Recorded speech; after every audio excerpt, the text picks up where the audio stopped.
Honestly, I don't have a first memory of G.I. Joe. I was born in 80. G.I. Joe came out in 1982. So by the time I started getting memories, G.I. Joe was already there. It was just always part of my life as long as I can remember.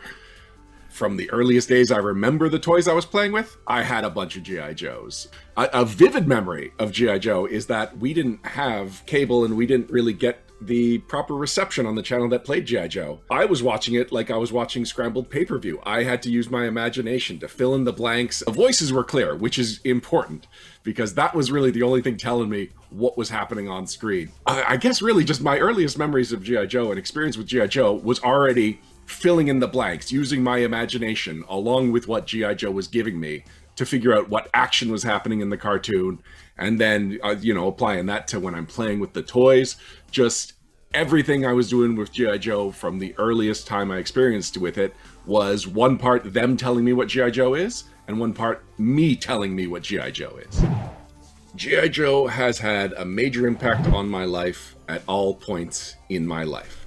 Early on, some of my earliest socializing was playing with G.I. Joe with the neighborhood kids, getting excited to go to the toy store, buy the latest G.I. Joe. It was also the last toy that I was still playing with. I mean, I am still playing with it. G.I. Joe was the one I could not just give up. In high school, it was like my secret shame. I had a box of G.I. Joes hidden beside my bed so that I could just play with them when nobody was looking, and I didn't talk about them. When the internet became a thing in my late teens, one of the first things I looked up was just G.I. Joe. Like, there was something about it that had stuck to me. And so I found yojo.com, which was an amazing database of everything I could ever want about G.I. Joe, and I just poured through it, and it was like I rediscovered G.I. Joe again in my late teens. Then I discovered eBay. This is something I was going out of my way to make this my hobby, my collection. The people that had given up on G.I. Joe because they too were too mature, now were coming to me like, hey, you know a lot about G.I. Joe. I have this vague memory of a toy or an episode or a comic, and then we would just like swap stories, because by then I was doing a lot of independent research too, and just finding out that there was a lot to G.I. Joe. There was hundreds of characters. Comic continuity, the cartoon continuity, what was going on behind the scenes. It was all fascinating to me. I met the girl that I would eventually marry. There were a couple of instances where G.I. Joe crossed over with my decision to marry her. One of them was that I went to a G.I. Joe convention in New Orleans, and I met a whole bunch of Joe fans who were slightly older than me, and was interacting with them, and some of them were local, so I would hang out with them and their wives, and I would see how they were interacting with their wives, and it was like, that's what I want, and you know what? That's what I have. So literally the decision to propose to my wife came at the New Orleans G.I. Joe convention in 2000, and let me check, I want to say 2005. It might have been 2006. So yeah, so I came back from that convention and started making my plans to propose to my wife. And really, like, that and her not only tolerance of my hobby, but willingness to indulge me and even help me clean them, because that was the one thing. She didn't mind how much room they took up. She just didn't like how dusty they were. We went to the Canadian G.I. Joe convention together. She helped run it. She became one of the people running the front door and taking tickets. So infancy too, now in my adulthood, in my 40s, when I've got kids, including a daughter named Scarlett, G.I. Joe is there. G.I. Joe has always been a major influence on my life. I like the story of how I ended up working on G.I. Joe and working for Renegade on the G.I. Joe RPG, because I have never felt so good about myself as I did when I was writing my cover letter and resume for this position. I contacted some mutual friends with the people that I knew were working on the G.I. Joe RPG, because I have a podcast dedicated to Pathfinder, and for years I've been interviewing people in the industry. And then I started putting together my resume, and it's like, here is the RPG writing work that I've done. It's mostly been Pathfinder related, but here's the role I've played as an influencer for Pathfinder. Here's an article specifically I wrote about G.I. Joe and its inclusiveness, because I know inclusiveness is a major component of Renegade's philosophy, and it's something that's a driving force in the industry right now. And so I specifically had wrote about how G.I. Joe, maybe people remember G.I. Joe more for like, oh, it had the black guy that rhymes and it had the Native American character that looked like a village person. But it's like, oh, but when you look deeper, here's the hundreds of characters they had. Here is the other Native American character you might not remember who came before Spirit. This is Airborne, and things like that. And talking about how the early action figure line, the three characters that got unique heads were the female character, the black character, and the disabled character. Like, there's been this undercurrent of inclusivity in G.I. Joe for the entire time since the very beginning of the line. And so I wrote an article about that. And so my resume was just like G.I. Joe writing, RPG writing, influencer as an RPG guy, a guy who helped run the Canadian G.I. Joe convention. And at the end, I was looking at this resume like, I'd hire me. How could they not hire me? And it ends up they did hire me. And I've loved my position on the G.I. Joe team, the G.I. Joe writing team. Whenever there's any kind of lore-based questions, they ask me. So like, does magic belong anywhere in the G.I. Joe role-playing game book? Ryan? And so I would have to scramble my brain for, okay, here's some examples of things that are pseudo-magic, but it's mostly pseudoscience. This writing job is absolutely a dream job. And boy, was it hard for me to sit there with the NDA and just not brag about how this is the greatest writing job I've ever been assigned. And it's just between me and a dozen people that are also working on it. And it was just, when we were finally given the approval to mention our names, I screamed to the rooftops that it's like, I've been writing a G.I. Joe RPG for the last 6 months, and it's amazing. There was a moment in my teens when I realized just how to get things that I wanted done.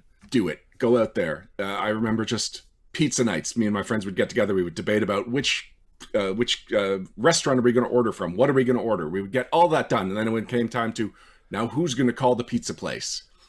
And nobody volunteers. And I just kind of realized one day, no, be the person that calls the pizza place when it's pizza night. And I applied that as my philosophy just across the board. So when I wanted I first got into podcasts, as a fan of podcasts, and it's like, oh, but there's not enough Dungeons & Dragons podcasts out there at the time. And we're talking about 15 years ago. Did it. And I found a friend that was willing to do it with me, and he was more tech savvy.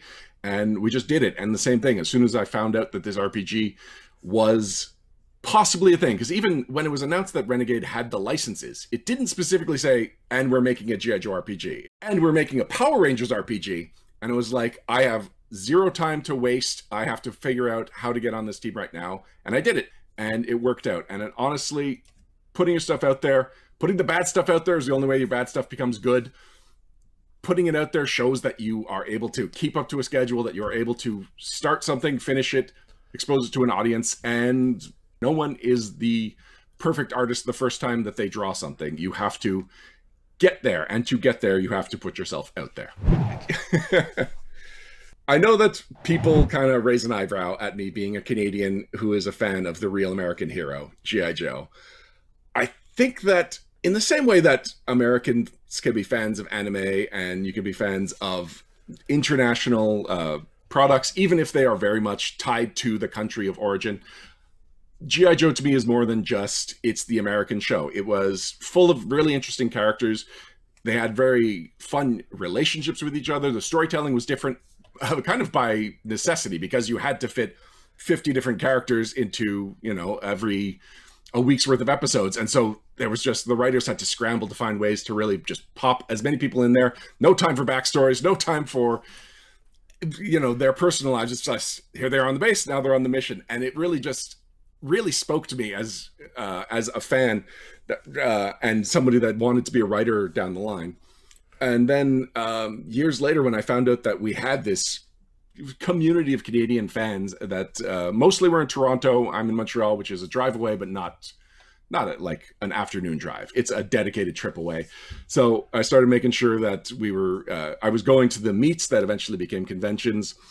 And because there's only so many of us in the Canadian community, you then get to meet the person, and we're all so different. And yet we have this one thing in common that we get to discuss together and find what the overlap is and really form interesting bonds with people that we would not have met otherwise. One of the things that caught me off guard about working on not only the G.I. Joe RPG, but I was really interested in Power Rangers. This is not a show. Of the 3 licenses that we had, Power Rangers was the one that was I was a little old for when it came out. I started reading the Power Rangers book, and then I just kept reading it because it was engaging. And when you just look at it as what this lore is and what this world they're creating and how the Power Rangers universe works, I gotta make some time for a Power Rangers role-playing game too.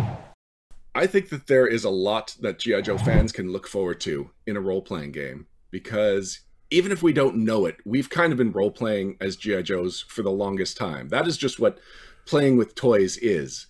And moreover, with G.I. Joes, every couple of years, you would often get an update for a character's look. And I know I had 2 or 3 Snake Eyes as a kid, and so I had to create a new personality for this second Snake Eyes. Otherwise, I had to come up with reasons why Snake Eyes was changing his outfit, and I just wasn't interested in that. And so for G.I. Joe fans that had the same thing, they often have created unique characters for the G.I. Joe universe just in playing with toys, just out of necessity to get all the play out of all of their toys. And there's another great connection between G.I. Joe and role-playing games in that Flint Dilley, who was a script supervisor on the Sunbow animated series, he co-wrote a Dungeons & Dragons screenplay with Gary Gygax in the 80s. And it's so interesting that these two crossed over and it was like, bring your storytelling to a Dungeons & Dragons movie. And at no point did they say, well, what if we did the opposite? What if we also got the license for G.I. Joe to make a role-playing game?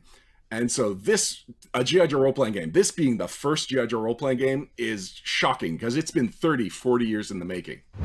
If you want to find more about me, go to nodirectionpodcast.com. Check out my podcast there. I'm the director of logistics for that whole network, and I am the founder of it. Oh, or you can find me on Facebook, facebook.com/kd.ryan.costello. That is where I do most of my social media stuff, where I share, the kooky images that I find, and usually news about G.I. Joe that really appeals to me.